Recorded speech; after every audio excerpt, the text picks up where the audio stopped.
बच्चों देखो 8.1 का क्वेश्चन नंबर कौन सा है? 12 क्वेश्चन देखो, अच्छा क्वेश्चन है ये, पेपर में आ सकता है, इम्पोर्टेंट है। क्या दे रखा है? एक पहले तो ट्रेपेजियम है। क्या है?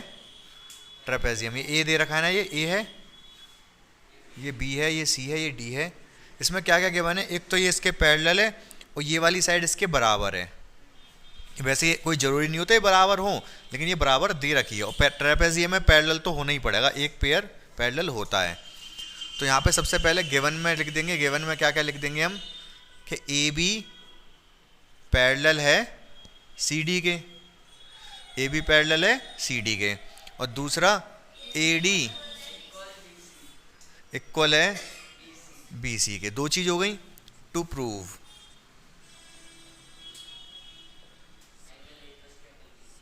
प्रूफ क्या करना है हमको? Angle A equal to angle B proof करना है और एंगल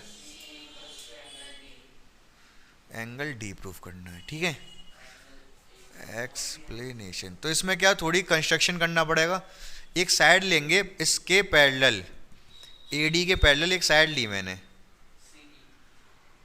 इसको आगे थोड़ा आगे प्रोड्यूस कर दिया। क्या नाम है इसका? सी ई। क्योंकि मैंने इसके पैरेलल ली है, क्योंकि मैंने ये वाली साइड इसके पैरेलल ली है और ए बी पैरेलल है ये सी डी के, तो ए डी सी ई एक पैरेललोग्राम हो जाएगा। ठीक है, लिख दो यही बात पहले तो। बिकॉज ए बी पैरेलल है सी डी के एंड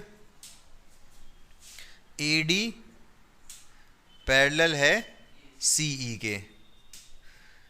अच्छा, पहले लिखना पड़ेगा ना कंस्ट्रक्ट। वैसे तो फिगर में दे रखा है, लेकिन लिख दो आप तो ज़्यादा सही रहेगा। Construction, draw a line C E parallel to A D. बस इतना ही काफ़ी है। अब कर दो एक्सप्लेनेशन। तो इसमें सबसे पहले लिखोगे आप ए बी पैरेलल है किसके? सी डी के। गिवन है, तो अगर ए बी पैरेलल है तो ए ई बी तो उसके एक्सटेंडेड है, ए ई बी पैरेलल हो जाएगी सी डी के। बोलो हाँ या ना। दूसरा ए डी पैरेलल है सी ई के by construction,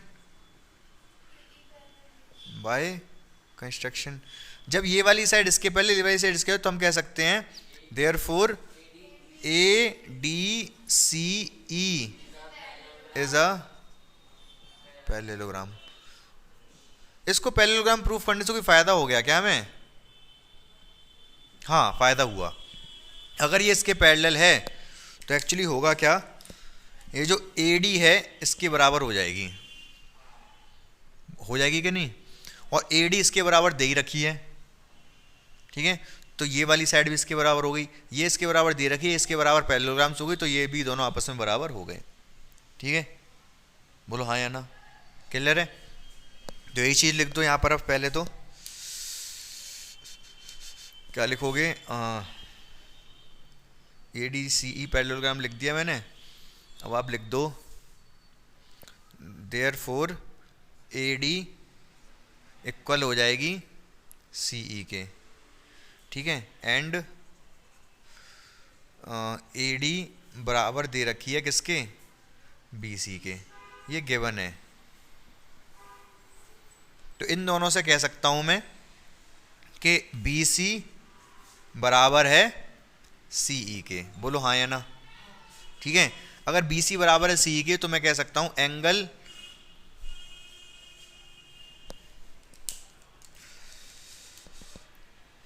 one two three. तो अगर बी ई बराबर है सी ई के तो मैं कह सकता हूं एंगल 1 इक्वल है एंगल 2 के। बोलो हाँ या ना। एंगल 1 2 के इक्वल हो गया। अब बहुत ध्यान से मेरी बात सुनना। अब तक तो जो हमने किया वो उसका कोई बहुत ज़्यादा मेन पार्ट अभी तक शुरू ही नहीं हुआ। ठीक है, अभी तक केवल क्या फाउंडेशन चल रहा था क्वेश्चन का। अब क्वेश्चन शुरू होगा, क्वेश्चन में करना क्या है, मैं वहां से बात शुरू होगी, ध्यान से समझोगे, मैं पहले समझाऊंगा फिर आपको समझ आ जाएगा। मैं कुछ वैल्यू लेके समझाऊंगा। हमें बी और सी को तो इक्वल करना है, बी और सी को इक्वल करना है। बहुत ए और बी को, हाँ ए और बी को। अगर मान लो ये 70 है तो ये कितना होगा?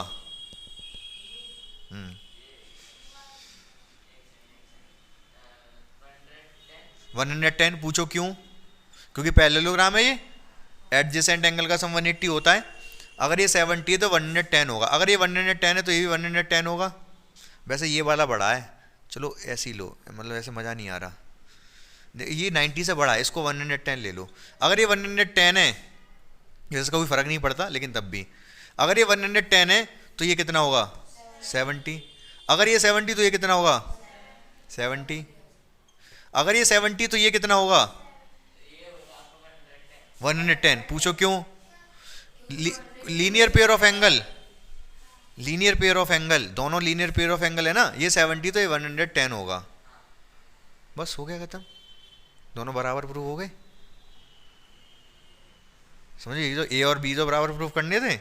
अब लेकिन बात यह है, इसको लिखें कैसे? ठीक है, अच्छा यहाँ पर फाउंडेशन मैंने क्या तैयार किया था वो समझ पाए हमने क्यों तैयार किया? ये जो अभी मैंने तैयार किया पूरा क्वेश्चन, ये एक्चुअली किया क्या मैंने, ये चीज़ की मैंने यहाँ पर इस वाले एंगल को इस वाले के बराबर दिखाना चाहता था मैं, तभी तो ये क्वेश्चन हो पाया संभव करना। ये वाला इसके बराबर कैसे दिखा पाया? मुझे बस ये दिखाना था कि ये दोनों साइड बराबर हैं, वो एक्चुअली हैं। पूछो क्यों? क्योंकि ये मैंने इसके पैरेलल ली थी, ये वाली साइड इसके पैरेलल ली थी, ये इसके बराबर होगी, इसके बराबर दे रखी, तो ये दोनों आपस में बराबर हो गए, ये दोनों आपस में बराबर हो गए, तो ये दोनों एंगल भी आपस में बराबर हो गए। तो ये चीज़ मैंने अपने तैयार किया है, ये तैयार किया सा किया, समझ पा रहे हो आप? पहले तो मैंने पैरेललोग्राम दिखा दिया वो कि पैरेललोग्राम है, क्यों? ये इसके पैरेलल ली थी, यहाँ तक तो कुछ किया ही नहीं मैंने, ये वाली साइड इसके पैरेलल ली थी, अब ये इसके पैरेलल दे रखी है, तो पैरेललोग्राम तो हो गई। यहाँ तक तो बस इतना मैंने यही किया है, कुछ नहीं किया, पैरेललोग्राम प्रूफ किया है। अच्छा पैरेललोग्राम प्रूफ कर दिया मैंने, तो उसके बाद मैंने क्या लिखा है? मैंने वही चीज़ बताई कि ये साइड इसके बराबर है, ये साइड इसके बराबर दे रखी है, ये साइड इसकी बराबर होगी पैरेललोग्राम से, तो ये भी दोनों आपस में बराबर हो गई, ये दोनों आपस में बराबर हो गई, ये दोनों एंगल बराबर हो गए। यहाँ तक काम ये किया है मैंने अभी तक। बोलो क्लियर है बात? ये आपको एंगल 1 एंगल 2 के बराबर कर दिया। ये 1 लिया था मैंने, ये 2 लिया था, ये 3 लिया था। अब देखो फटाफट कैसे करेंगे इसको हम। अब मैं लिख देता हूँ, क्या लिख देता हूँ? Angle A plus angle 2 equal to 180। ठीक है, angle A plus angle 2 equal to 180। क्या लिखोगे? क्या लिखोगे? Adjacent angle of parallelogram, co-interior भी लिख सकते हो, लाइन पैरेलल है ना, पैरेललोग्राम में लाइन पैरेलल होती हैं ये, तो को इंटीरियर भी हो जाते हैं ये वाले, या फिर एडजेसेंट लिख दो, को इंटीरियर लिख दो, को इंटीरियर एंगल। 2 की जगह 1 लिख सकता हूं मैं, 2 की जगह 1 लिख सकता हूं, 180। 1 का क्या करूं? Angle A plus angle 1 equal to 180 और angle 3 plus angle 1 equal to 180। Linear pair of angle, linear pair of angle, बोलो हाँ या ना भाई? एंगल ए प्लस एंगल 1 को मैंने 180 एंगल ये और ये 180 था, लेकिन मैंने 2 की जगह 1 लिख दिया, 2 की जगह 1 लिख दिया, कोई बराबर थे तो 180 आ गया, और 3 और 1 का सम भी 180 है। From equation this and this, नाम दे दो इनको कुछ। 1 2, इसको 1 दे दो, एक्चुअली 1 का यूज़ किया था यहाँ पर हमने, इसको 2 दे दो, इसको 3 दे दो। From equation 2 and 3 angle A equal to angle 3।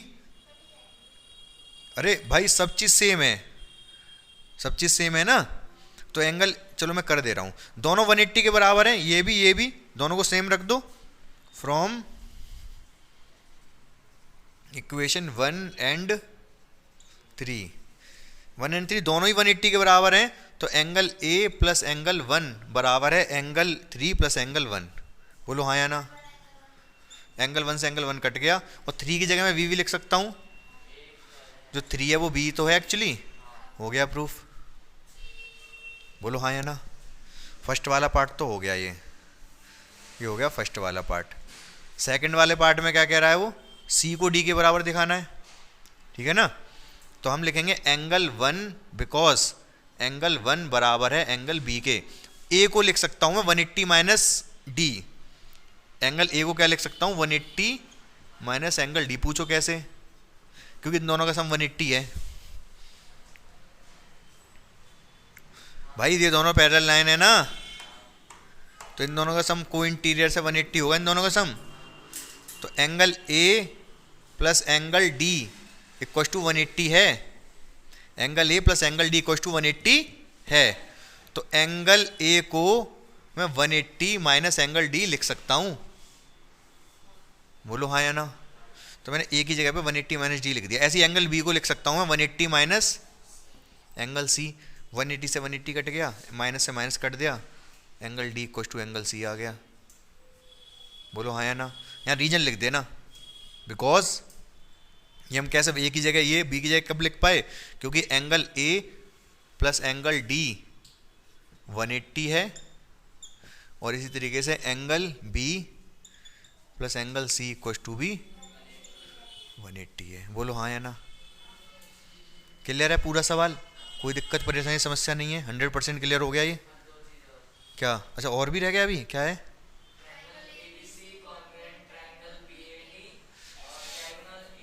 अच्छा मतलब यहाँ एक इसमें वो बनाना पड़ेगा, ए बी सी दे रखा है ना,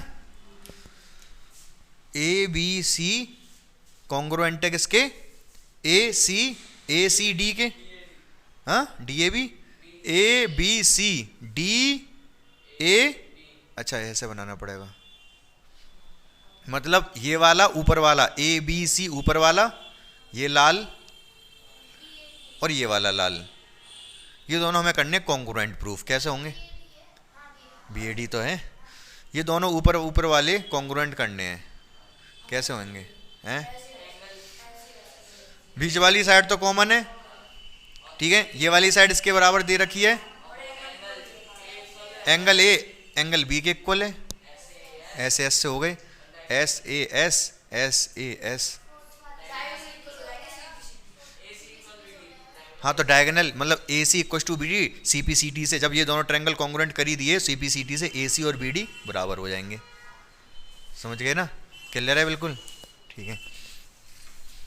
ये वाली बात समझ में आई आपको, एंगल ए ये ऐसा कभी कंफ्यूजन हो जाती है, बीच में से ये वाली लाइन जा रही है ना, ये कंफ्यूजन क्रिएट कर देती है। ये एंगल ए इस वाले में बी ए डी में एंगल ए आ रहा है, और ए बी सी में एंगल बी आ रहा है, इसको अगर मैं हटा दूं एंगल बी आ रहा है, तो ये इक्वल हमने प्रूफ कर ही दिया अभी। तो इसमें एंगल ए आ रहा है, इसमें एंगल बी इक्वल है, ये वाली साइड कॉमन है, ये वाली साइड इक्वल गिवन दे रखी है उसने, तो ऐसे ऐसे लग गई इसमें, समझ गए मेरी बात को, ठीक है, नोट कर लो आप।